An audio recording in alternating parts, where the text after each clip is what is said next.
La cuisine en Hauts-de-France, c'est la générosité, la variété.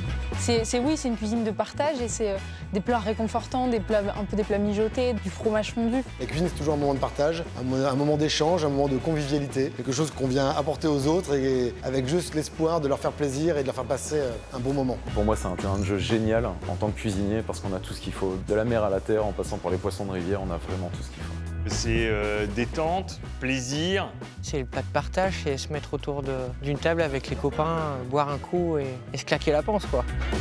Une cuisine de terre, de forêt, de cueillette, de chasse et de pêche. Convivialité, accueil, c'est très important. Générosité dans les assiettes. Cet accord justement entre la subtilité des produits de la mer et puis le côté un peu bourru des produits plus de la terre, c'est le parfait mariage là, quoi. Je suis tellement amoureux de ce terroir que finalement, j'ai envie juste de le valoriser de plus en plus, d'en tirer ce qu'il y a de plus beau. Et puis après, faut que ce soit fun.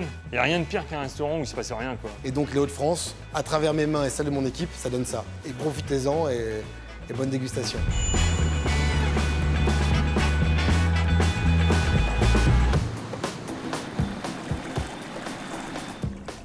Un cuisinier seul, il vaut rien parce que sans producteur, sans maraîcher, sans éleveur, Qu'est-ce qu'on fait en fait Bonjour Monsieur Legris. C'est un luxe de sortir de sa cuisine. Faut pas se voiler la face, on a un travail qui est hyper prenant. Mais ouais, je pense qu'il faut prendre le temps d'aller voir les producteurs, de goûter, de leur demander d'essayer de faire des nouvelles choses, même si ça ne fonctionne pas. Peut-être qu'au bout de la 5e ou 6e fois, on va sortir un truc incroyable. Ouais, ils sont délicieux. La peau elle est super fine, il n'y a pas de fil. Sans condiment avec un poisson, ou même une petite salade en entrée avec du hareng fumé, on n'est pas loin du bonheur. Dans les Hauts-de-France, on a une diversité, une palette incroyable d'artisans, de producteurs, de pêcheurs, d'éleveurs. On a tout ce qu'il faut et ça, il faut que ça soit notre faire-valoir, notre fer de lance. C'est tout cet ensemble de choses-là, le produit qu'on a dans l'assiette, le producteur qui a été là avant. C'est toute une chaîne comme ça, humaine. Voilà, c'est un échange et ce monde de la cuisine, c'est ça aussi, c'est du partage tout le temps. Les Hauts-de-France ont beaucoup de produits variés. On peut très bien trouver du safran, des escargots, des champignons. Après, on a de l'élevage, on a de l'agriculture, on trouve du pois chiche. Voilà, c'est assez varié. Donc c'est ça qui est sympa pour nous cuisiniers, c'est qu'on a un terrain de jeu assez vaste. Et aujourd'hui, honnêtement, il nous manque presque rien parce qu'on peut tout faire, on en a tout. Alors on n'a pas encore de plantation de caféiers ni de cacaotiers, hein, mais avec le réchauffement ou le dérèglement climatique, ça ne saurait tarder. Je pense que d'ici 70 ans, on va devenir l'un des premiers exportateurs de bananes au monde. Je dis que ma région, c'est souvent le sud de l'Europe du Nord. Et qu'en effet, ici, on n'est pas à la Côte d'Azur et que les tomates, le basilic et les courgettes ont du mal à pousser ou poussent beaucoup plus tard. Mais par contre, on a des produits qui sont plus ancrés dans la terre. On a des tubercules incroyables. On parle de betteraves, on parle évidemment de pommes de terre, on parle d'endives, d'asperges aujourd'hui par ici. Il faut juste en être conscient et être fier et honorer notre territoire. C'est à nous de porter haut et fort les couleurs de notre région et de les sortir un petit peu de ces frontières, quoi, de le montrer à l'Europe entière.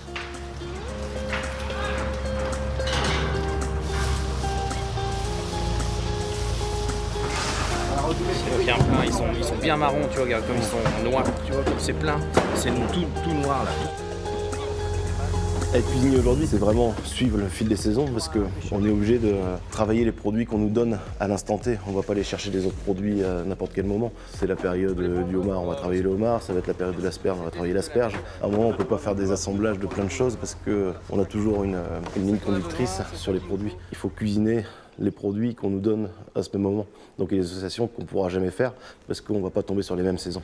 Un pêcheur n'est pas médium, il ne sait pas ce qu'il va relever dans ses filets. Au même titre qu'un maraîcher ne maîtrise pas tout, et c'est ce qui est beau aussi dans cette façon de travailler, c'est qu'en fait on s'adapte toujours en permanence à la nature, à un rythme qui n'est pas celui que moi je choisis. Ma cuisine, elle est rythmée par les saisons, parce que c'est comme ça que ça aurait dû être depuis toujours. Normalement, c'est pas la cuisine qui rythme la saison, c'est plutôt la saisonnalité des produits qui va rythmer la cuisine. Déjà, il y a ce côté on s'ennuie jamais, parce que forcément, puisque les produits changent toujours, nous, on n'a pas le choix que de changer les produits et puis que de se réinventer, d'essayer de faire d'autres choses, de toujours se remettre en question aussi par rapport à tout ça.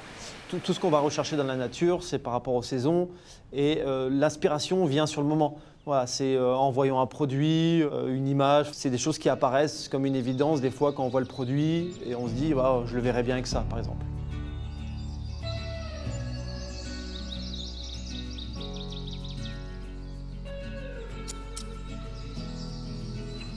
L'inspiration pour un cuisinier, elle vient de plein de choses différentes. Je pense que c'est des souvenirs. Je pense qu'avant tout, c'est d'abord les produits qu'il y a, la vue.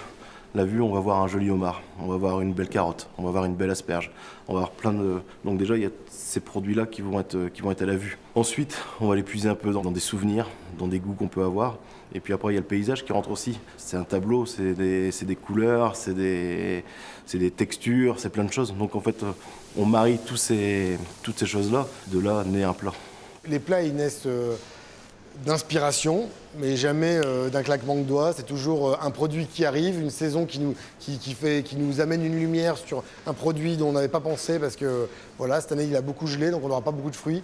Qu'est-ce qu'on a là? On est dans les asperges, on va passer dans les courgettes, les cornichons, on va travailler sur des choses différentes. Et finalement, quand on arrive à regarder ce qui se passe dans la nature, parce qu'on a quand même encore un superbe terroir sauvage chez nous, on s'en inspire. Il y a juste à suivre ce qui se fait devant nous. Et je pense que si les mûres sauvages poussent à côté des églantiers ou des sureaux, c'est pas que par hasard.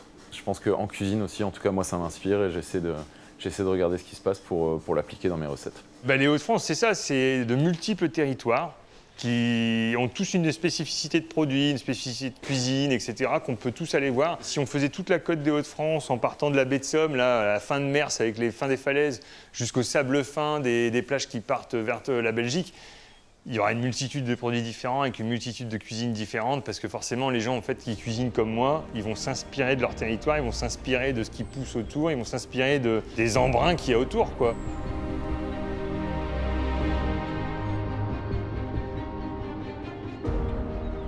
Moi, mes sources d'inspiration, j'aurais tendance à dire qu'à 80%, c'est le souvenir. Parce qu'on se souvient tous des plats qu'on mangeait quand on était petit. On a tous en tête le souvenir d'un plat qu'on a aimé ou pas, mais on a une mémoire comme ça assez incroyable à ce niveau-là. Environnement. Ouais, c'est magnifique. Le goût iodé, il marche un petit peu avec tout et c'est ça qui est super intéressant. C'est que c'est un goût qui passe avec quasiment tous les produits dès lors où c'est bien accompagné. Tous les végétaux marins, tu peux les faire aussi bien crus que cuits. Finalement, en salade, garder le côté croquant parce que je l'ai goûté, j'ai goûté la tige et c'est super bon. On a vraiment, je vais être dans la cuisine, je vais avoir l'impression d'être de nouveau dans ce paysage-là qui est juste magnifique. Ça n'a pas du tout la même dimension que si j'avais juste acheté chez le marchand de poissons. La cuisine est un éternel recommencement, donc évidemment on a besoin des anciens, on a besoin de cette transmission. Pour savoir où aller, pour savoir comment faire, parce que la cuisine, ça reste des techniques à la base, des recettes à appliquer. Et donc forcément, on a besoin de savoir, de connaître ces recettes-là avant de pouvoir faire autre chose. Il n'y a rien de mieux qu'un poach, un bouillon de langue ou une carbonade flamande qui a mijoté toute la matinée et qu'on mange ça le soir. C'est les meilleurs plats, c'est les plats de convivialité. On pose la cocotte au milieu de la table et puis on se sert. Ça, ça c'est des souvenirs, et ça sera des traceurs aussi dans ma cuisine. Ouais. Je pense que s'il y a une saveur qui caractérise la région, c'est l'amertume. Je dis l'amertume, attention, c'est pas un ressentiment, c'est un goût, c'est une sensation gustative qu'on va trouver dans la chicorée, qu'on va trouver dans la bière, qu'on va trouver dans certains poissons fumés, qu'on va trouver dans certaines salades. C'est quelque chose qu'on va aimer avoir, les papilles sur les côtés de la langue là, qui salivent. Une dose d'amertume permet toujours à un moment de rééquilibrer les plats et évite de ne jamais se fatiguer. C'est vraiment la saveur qui différencie la cuisine des Hauts-de-France des autres. C'est que nous, on a ce rapport à l'amertume qui est une très belle saveur parce qu'elle est là, elle est un peu comme les gens du Nord, elle est humble, elle est là au service des autres. L'amertume, c'est un facteur aussi d'émotion comme les autres. Il y a l'acidité qui prend le pas toujours dans les plats. Mais l'amertume, c'est un petit peu l'hypercute picard. C'est un peu notre valeur ajoutée.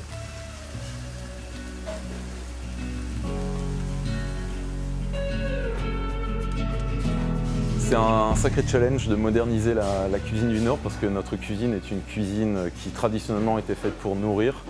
Mais quand on aime la tradition, quand on la respecte, il faut la faire évoluer aussi. Si on ne veut pas que notre cuisine devienne un musée, que notre terroir finalement devienne poussiéreux et qu'il ne se résume qu'à des recettes écrites noir sur blanc il y a un siècle et demi, il faut les faire évoluer, il faut les faire vivre. Et c'est comme ça que moi je vois la cuisine du Nord. Actuellement, notre cuisine traditionnelle des Estaminets, elle est reprise en relais, si on peut dire, par ces jeunes chefs, par Florent Laden, par tous ceux qui entourent le Cœur de Flandre. On est très content que, si on peut dire, on passe le flambeau. eux, ils ont vraiment pris le relais parce qu'ils ont pris nos bases, nos recettes, ils les ont carrément améliorées. Ils ont apporté quelques nouveaux produits dedans. Et tout ça, ça nous fait plaisir. Ça veut dire qu'il y a une suite. Alors l'idée n'est pas du tout de faire table rase de quoi que ce soit. L'idée n'est pas du tout d'abandonner quoi que ce soit, aucun héritage. C'est justement montrer que cet héritage, qui est parfois un héritage populaire, peut être justement l'alimentation encore d'aujourd'hui, une alimentation qui est saine. C'est amener un produit, une vision, une maturation différente. Éviter la standardisation, innover, c'est défricher un territoire.